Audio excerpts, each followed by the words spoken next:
Assalamualaikum warahmatullahi wabarakatuh.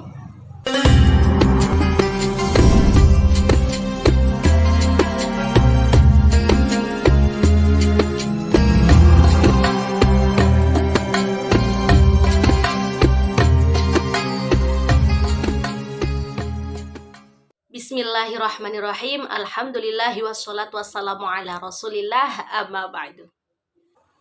Teman-teman aku dimanapun kalian berada yang pernah gagal dalam mengatasi sesuatu, entah itu tes PTN, kalah dalam lomba, gagal masuk di tempat kerja, atau bahkan gagal dalam bisnis dan percintaan.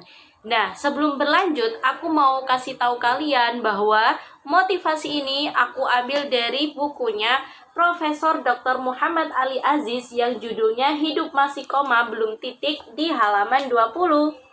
Selain itu, aku juga diperkuat oleh bukunya Ummu Muhammad Roshid yang judulnya Allah Mendengar Setiap Keluhan di halaman 101. Kalian harus dengerin aku biar kalian itu bisa semangat lagi buat bangkit, oke? Nah, kalian pasti paham bahwa kegagalan itu pasti ada hikmahnya kan? Dan kalian pasti percaya bahwa kegagalan itu adalah awal dari sebuah kesuksesan. Jadi, saat kalian berada di titik terendah saat mengalami kegagalan, kalian gak harus ngeluh ataupun nyalain keadaan. Karena Allah itu pasti akan mencatat sekecil apapun perbuatan baik dan buruk kalian.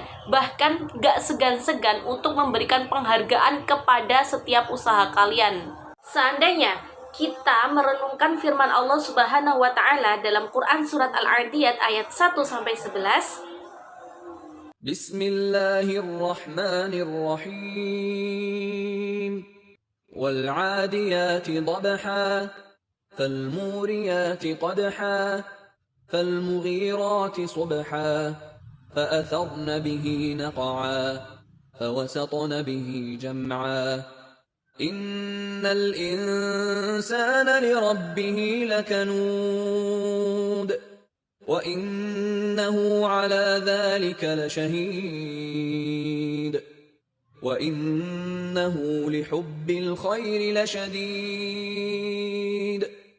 afala ya'lamu idha bu'thira ma fil qubur wa hussila ma fis sudur Inna rabbahum bihim yawma idzin lakhabir.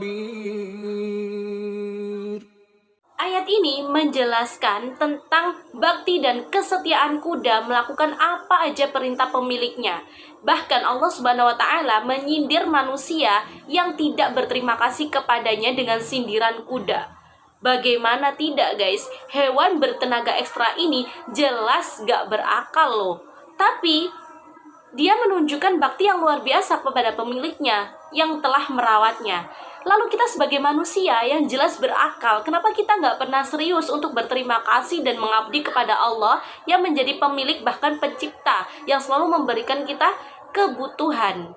Pesan lain yang tersirat dari sumpah Allah Subhanahu wa Ta'ala dalam ayat ini juga memerintahkan kita untuk selalu bersemangat, percaya diri, dan keberanian menghadapi tantangan.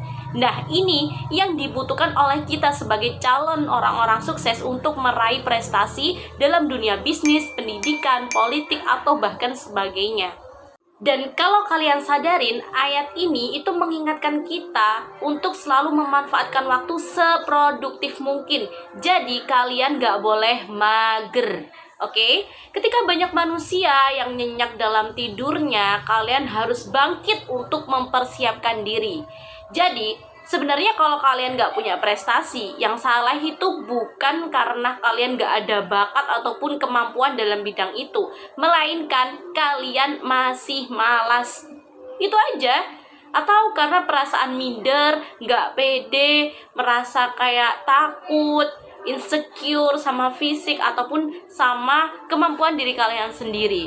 Nah, selain itu, kalian selain daripada berikhtiar, jangan lupa perkuatkan iman dengan doa. Supaya apa? Supaya kalian tuh gak depresi guys. Karena sebenarnya kesuksesan itu gak selalu diraih secara mulus seperti jalan yang baru diaspal. Dan yang berat itu bukanlah rindu seperti yang dikatakan Dilan, melainkan yang berat adalah perjuangan melawan hawa nafsu untuk meraih sebuah kesuksesan. Aku ada sedikit kisah yang datang dari para nabi dan sahabatnya saat mereka meraih kesuksesan dengan doa. Abdullah bin Amr bin Al-As radhiyallahu an berkata, sesungguhnya Rasulullah Shallallahu alaihi wasallam berangkat menuju perang Badar dengan pasukan sebanyak 315 orang. Ketika mereka sampai di perang Badar, Rasulullah berdoa, "Ya Allah, sesungguhnya mereka tanpa kendaraan, berikanlah mereka tunggangan. Ya Allah, sesungguhnya mereka tanpa pakaian, berilah mereka pakaian. Ya Allah, sesungguhnya mereka lapar, berikanlah mereka makanan," kata Rasulullah. Dan ternyata hasilnya gimana, gengs? Allah memberikan kemenangan kepada kaum muslimin dalam perang Badar tersebut. Sehingga ketika mereka kembali dari perang Badar, gak ada seorang pun dari pasukan itu pulang dengan tangan kosong, kecuali mereka kembali dengan membawa 1 atau 2 unta, bahkan juga membawa pakaian dan makanan yang amat sangat banyak. Jadi udah jelas kan bahwasanya habis gelap terbitlah terang dan akan datang kemudahan setelah kesulitan. Sebenarnya aku juga ada cerita sih tentang pengalaman pribadi aku masuk di UINSA ini. Karena memang kan ini kampus impian kedua orang tua aku kan. Namun aku 2 kali gagal tes, yaitu SBMPTKIN dan UMPTKIN. Nah, aku gagal di SBM itu gara-gara aku didiskualifikasi. Memang pada saat itu aku ada di pondok, yang daftarin aku itu mbak aku, sehingga pas tes aku itu nggak hadir. Lalu beberapa bulan kemudian aku itu boyong kan dari pondok. Nah, aku tuh keluar sama sekali nggak tahu apa yang harus aku pelajarin dan apa kisi-kisinya buat persiapan tes UMPTKIN itu. Alhasil ketika aku nggak tahu, aku nggak cari tahu gitu guys kesalahannya. Aku tuh di situ, aku nggak ada usaha sama sekali. Jadi aku cuman modal yakin, modal doa, udah itu aja.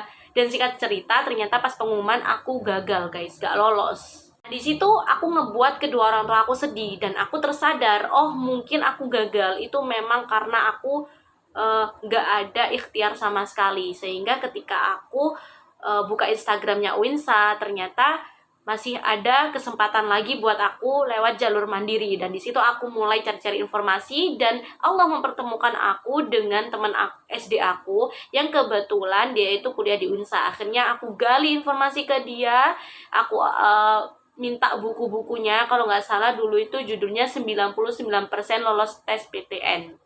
Nah, di situ aku minta sampai 3 hari 3 malam guys, aku begadang cuman buat belajar dan bertahajud.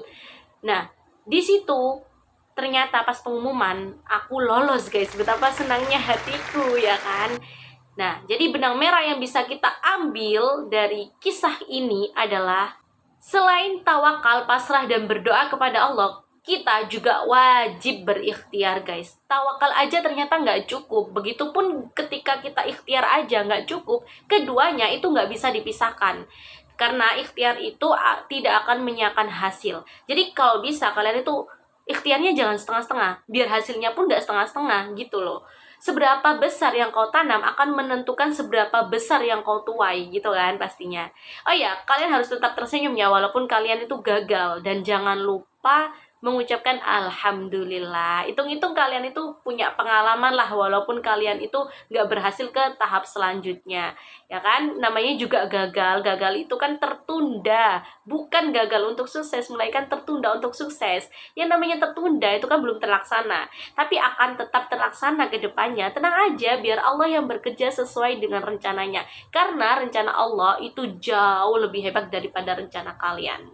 Jangan pernah lupa, kalian harus selalu berbaik sangka kepada Allah. Karena Allah akan mendatangkan waktu yang tepat, bukan cepat. Walaupun beda tipis ya, 11-12.